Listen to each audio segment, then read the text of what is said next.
dan lain sebagainya.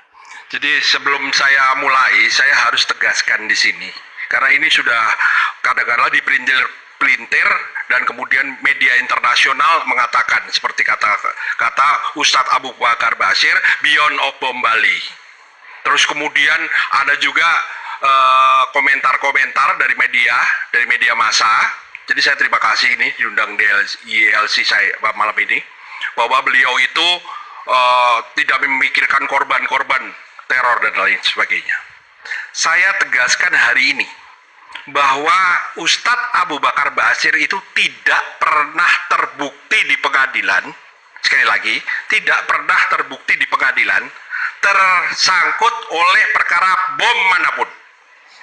Yang pertama, itu beliau itu terbukti masalah KTP. Yang kedua, walaupun sudah disangka bom Bali dan lain sebagainya. Yang kedua, beliau itu disangka permufakatan jahat untuk bom Marriott. Itu tidak pernah diselesaikan pemberitaannya. Padahal PK-nya beliau itu diterima dan beliau dinyatakan bebas. Ya, ini PK-nya tidak. Yang ditayangkan tadi adalah keputusan PN misalnya. Tetapi tidak pernah ditayangkan PK-nya itu beliau bebas. Kebetulan beliau sudah ada di luar. Maksudnya sudah lepas dari tahanan karena melampaui. Sebetulnya beliau itu ada hak rehabilitasi dan lain sebagainya. Tetapi yang ketiga ini betul dikaitkan dengan pelatihan di Aceh, di Janto Aceh.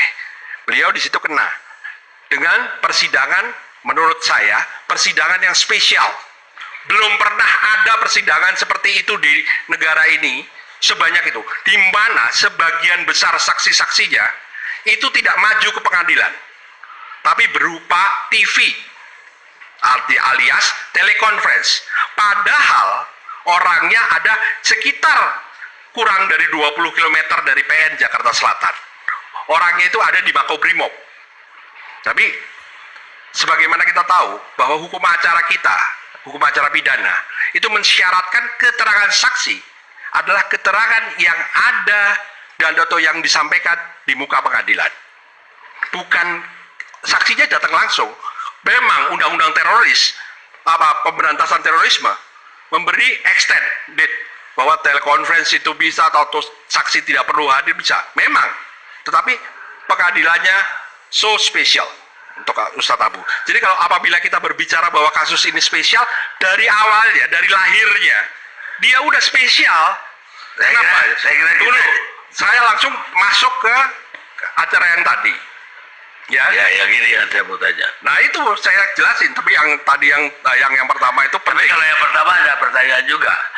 Beliau terbukti bahwa beliau adalah pendiri Jamaah Islamiyah JAT. Salah satu bagian mengatakan begitu, tetapi tidak itu tindak pidananya bukan itu. Tindak pidananya adalah mendanai kegiatan, dianggap kegiatan terorisme, yaitu pelatihan di Aceh itu. Walaupun di balik layar kami terus terang sudah mengajukan terus pembelaan sampai PK, ya itu dulu. Nah, saya lompat ke arah tadi mengenai ini. Pada 2017, Pak, 2017 itu kita memang sudah melihat kondisi kesehatan, sekali lagi, kondisi kesehatan Ustadz Abu Bakar Basir itu menurun dengan seringnya beliau harus check up dengan peralatan-peralatan rumah sakit. Tidak bisa dilakukan di lapas. Ya, kami pun beliau juga selalu didampingi oleh Mercy, tim dokter Mercy yang selalu memeriksa beliau dan selalu mendampingi beliau dari segi kesehatan. Rekomendasinya dari pihak Mercy, beliau ini sudah terlalu tua dan mengarah kepada standar WHO yang disebut dengan elder abuse, perlakuan yang tidak manusiawi terhadap orang tua, elder abuse. Ya, dalam WHO itu ada chapter-chapternya, ya, yang Karena itu kami membantu mengirim surat kepada Bapak Presiden agar beliau dibebaskan saja atau ditahan rumah. Ditahan rumah itu maksudnya ya dirumahkan. Karena salah satu usul adalah home care. Ini dokternya saya bawa ini, Dr. Fauzi, mohon waktu Pak kalau mau tanya kondisinya beliau nanti. Nah, rekomendasinya adalah home care. Itu Dr. Fauzi yang lagi ya itu dokter ahli. Nah, kemudian itu kami ajukan ke Bapak Presiden. Tidak dijawab, tiba-tiba sebelumnya ini Ustadz Im juga pasti tahu, Menhan datang untuk membahas itu. Jadi apa yang disampaikan Bapak Presiden itu benar. Saya benarkan bahwa ini sudah dikaji lama sekali. Kenapa? Karena ada Menhan juga datang. Menhan datang, kemudian berkonsultasi juga mendukung permohonan kami agar Ustadz Abu Bakar Ba'asyir dilakukan home care. Komnas HAM, ini orangnya masih hidup, PJ sama Siana, itu mengirim surat juga, meminta hal yang sama, karena dasarnya itu elder abuse, ya, benar-benar dasarnya kemanusiaan. Kalau bicara kemanusiaan itu ya itu yang namanya kemanusiaan. Nah, kemudian itu sedang berproses. Kami kemudian terlibat diskusi juga. Komnas HAM itu kapan? Zamannya dia tuh. Oh, zamannya beliau. Ini yang nanda tangan. Ya. Ya. Kalau Menhan kapan? Menhan itu Maret 2018 itu. Ada di mana? Nah, itu saja. Kemudian yang kita ini sedang diskusi masalah, kan memang Ustadz itu sesuai dengan hitungan punya hak pelepasan bersyarat. Tetapi masalahnya adalah Ustadz itu modelnya, gayanya, caranya kami tidak tahu. Sejak zaman penyidikan, sekali lagi, sejak zaman penyidikan ditangkap polisi, ya, saya masih ingat oleh anak buahnya Pak Tito, ya benar itu kan, ditangkap oleh anak buahnya Pak Tito di Banjar ya kalau nggak salah, ya di Banjar. Saya sama beliau tuh udah kenal dari zaman mayor, jadi tahu benar itu. Dari di Banjar ditangkap, itu beliau itu tidak pernah mau tanda tangan apapun. Pak Tito tahu itu, karena pimpinan penyidiknya beliau tidak mau tanda tangan apapun. Padahal itu gak ada Pancasilanya sekali. Memang sikapnya Ustadz itu selalu saya tidak mau tanda tangan. Even bon makan ditodori juga gak akan tanda tangan. Ya kalau itu asumsinya pemerintah, dia gak akan mau juga tanda tangan NKRI. Asumsi silahkan dipelajari asumsinya. Nah kemudian permasalahannya permohonan aja gak mau. Ustadz tuh gak pernah minta pelepasan bersyarat. Itu yang bikin kami pusing.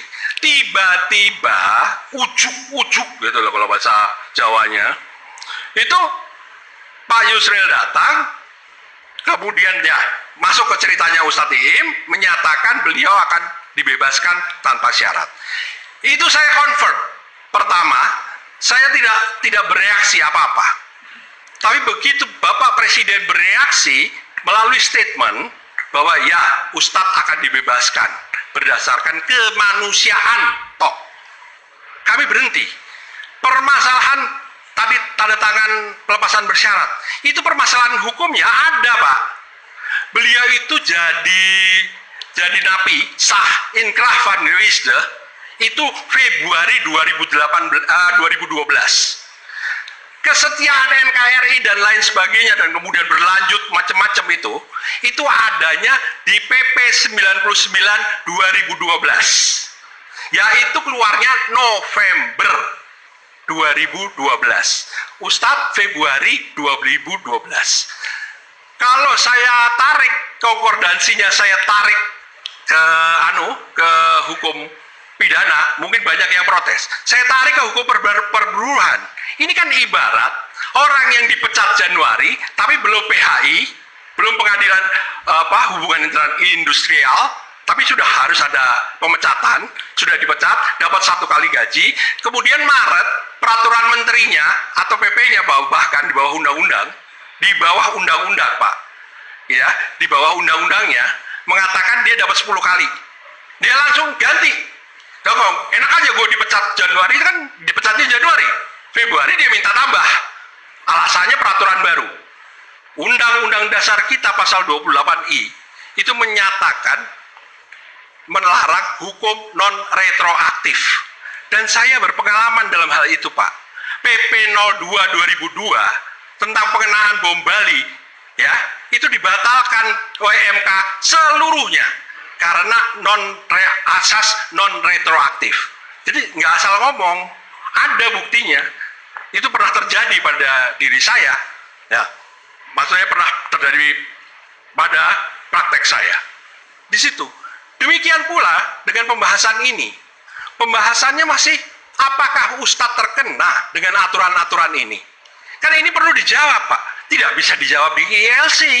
Makanya lebih baik dijawab ke pengadilan. Mumpung sini ketemu Pak Tito, perkenankan kami untuk mengujinya di pengadilan tanpa ada hal-hal yang bersifat non-yuridis. Itu yang kami minta sekarang kepada Bapak Kapolri. Katanya tadi kan itu retroaktif, non retroaktif, bahwa itu ustadznya udah dihukum duluan.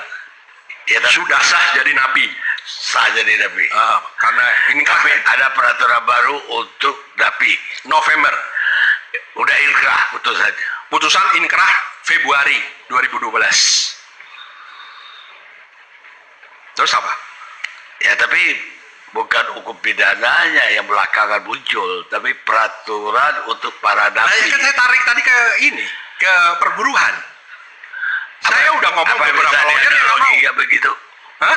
Apa bisa dianalogikan ke perburuan? Ya kan hukum non retroaktif itu kan berlaku untuk hukum, bukan berlaku untuk hukum pidana saja. Asas non retroaktif ada yang bilang ini untuk pidana saja. Enggak, semua yang nggak boleh non retroaktif. Kalau itu boleh, Pak, waduh, majikan-majikan mungkin bisa berbeda. Yang lainnya bisa bahaya, bisa kacau penegakan hukum ini. Ya, itu aja. Cukup. Ya aja cukup lah kalau cukup.